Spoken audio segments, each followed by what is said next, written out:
Creative Tech Podcast.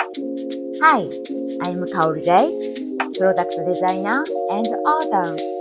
Our mission is to help people in their career and life by sharing their creative and technology stories.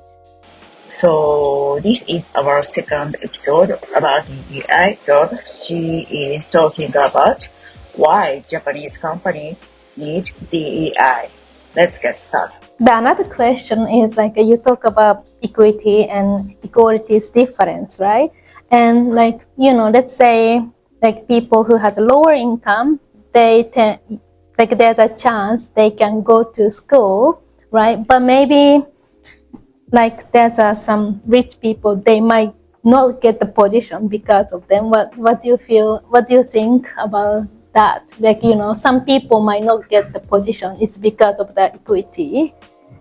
I don't think necessarily. So I think if I'm understanding correctly, so we do get people asking that as well. So if I'm going to be doing diversity, then does that mean that I'm going to be giving people who don't deserve it a chance to work in my organization just because they're a woman, just because they're black, just because they're queer?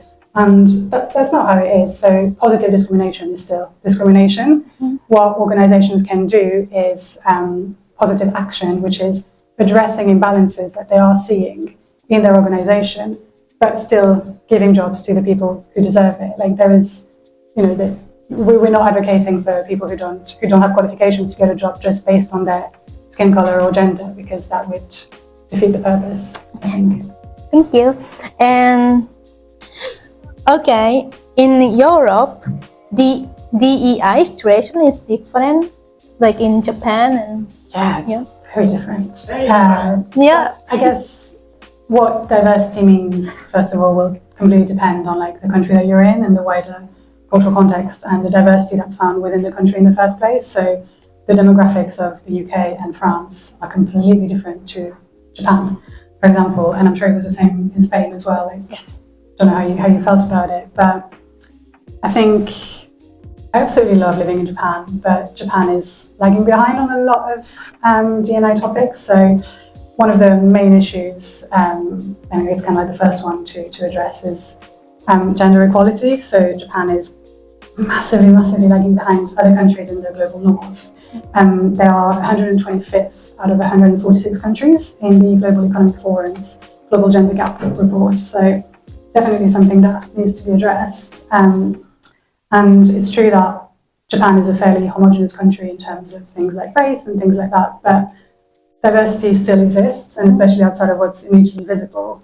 And even if there was only 1% of people who are different, it's still important. Again, going back to that fairness case, it's still important to make sure that we create a better environment for everyone, no matter what. Even if there was one person, you still want that person to feel good and accepted, and Yeah, I can totally relate it to that, because I'm looking for a job these days and I have to put my picture on the resume and I have to put my age and all the information. Yes, but this is also same as the way, same like resume style in Spain too.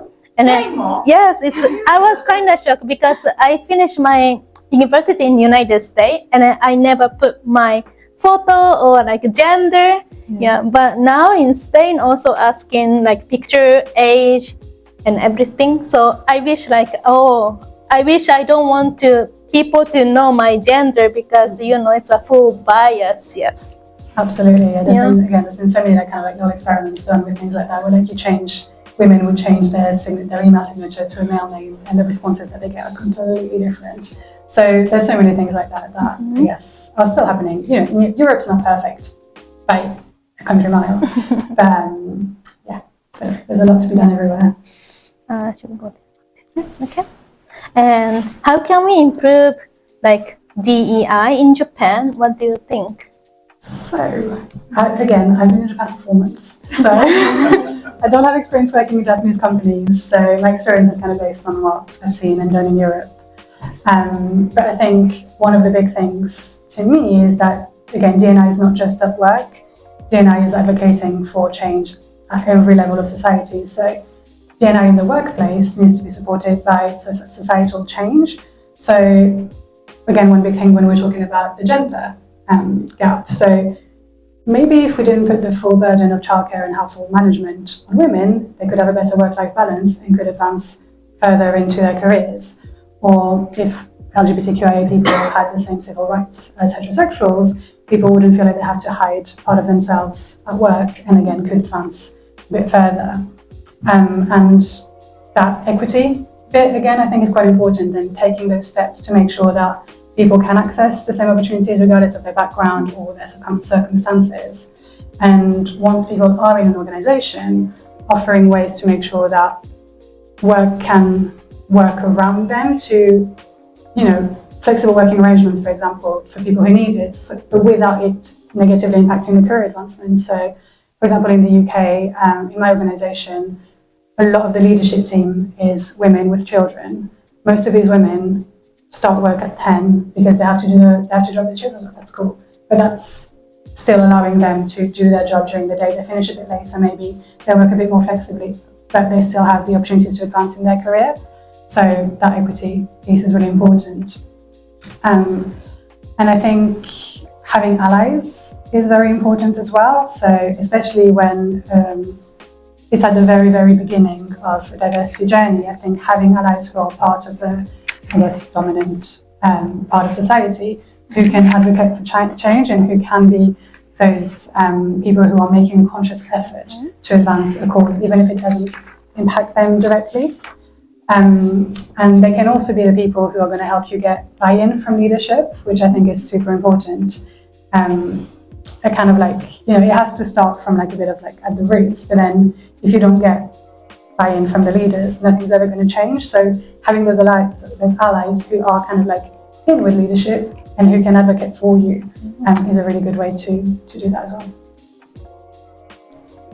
Okay, thank you.